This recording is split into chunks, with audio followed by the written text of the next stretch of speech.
I need to start this video by admitting something I probably should have said publicly months ago.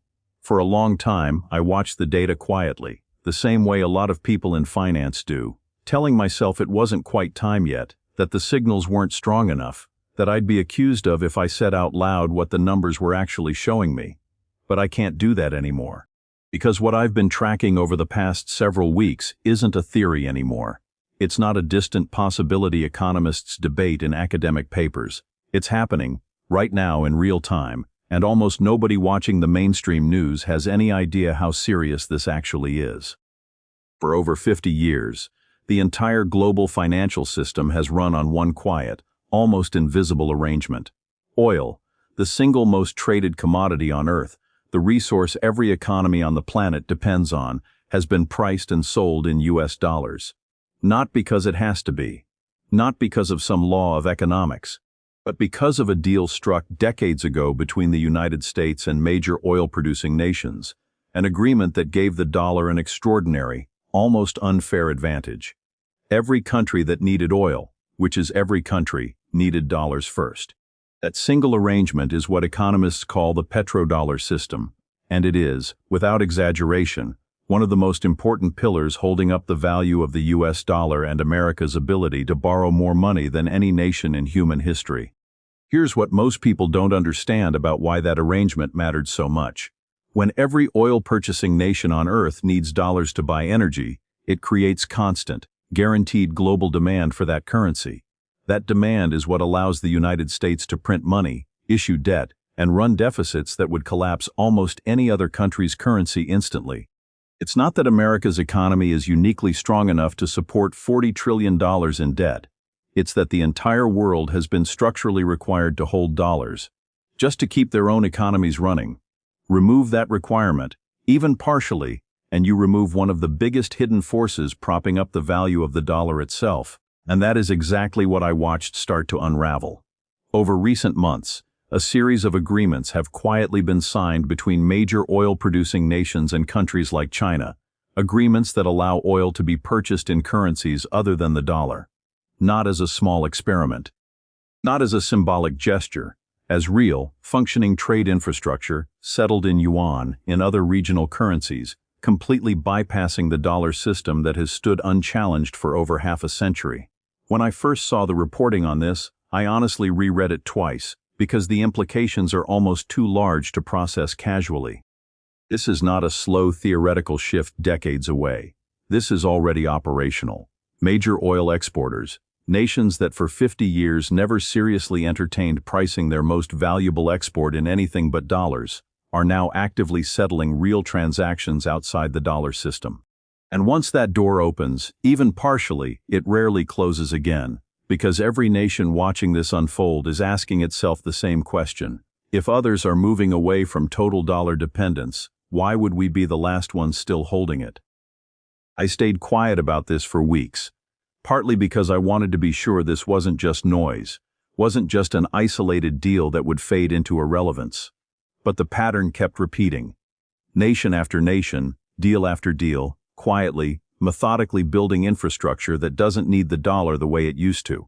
And when I connected this to what people like Ray Dalio have been warning about for years, the slow, historically consistent decline of a dominant reserve currency reaching the final stage of an unsustainable debt cycle, I realized I couldn't keep sitting on this information, watching it unfold, without saying something. Because here's what almost nobody is explaining clearly enough.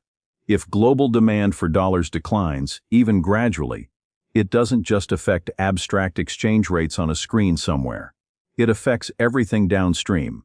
It affects how much the US government has to pay to borrow money, which is already spending more on interest payments than on national defense. It affects inflation, because a weaker dollar makes everything imported more expensive. It affects the value of every dollar sitting in a savings account, a pension fund, a retirement plan, quietly eroding, not through some dramatic crash, but through the slow, compounding effect of a currency that the rest of the world simply needs less of than it used to. So what do you actually do with information like this? You don't panic, and you certainly don't need to liquidate everything you own by tomorrow morning. What you do is exactly what history has consistently rewarded over and over, across every major currency transition of the past century.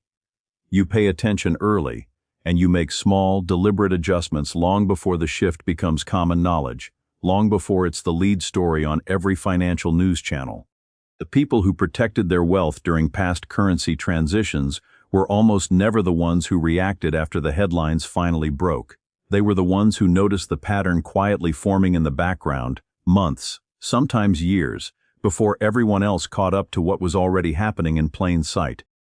This is exactly why I made the decision to stop staying silent about this. Not to create panic, not to chase views with alarming headlines, but because staying quiet about a shift this significant, while I watch it unfold in real time, started to feel far worse than the discomfort of simply saying it publicly.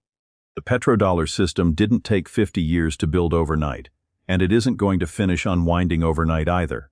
This is not a story about a single dramatic collapse happening next week, but the direction is now unmistakable, and at this stage of a shift like this, direction matters more than speed.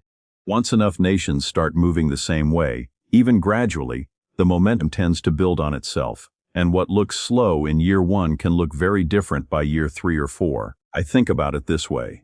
Every major currency transition in history looked, in its early stages, exactly like this looks right now. A handful of quiet agreements, a few skeptical headlines, most people assuming it was too early to matter. And then, gradually, those quiet agreements became normal. Then they became the default.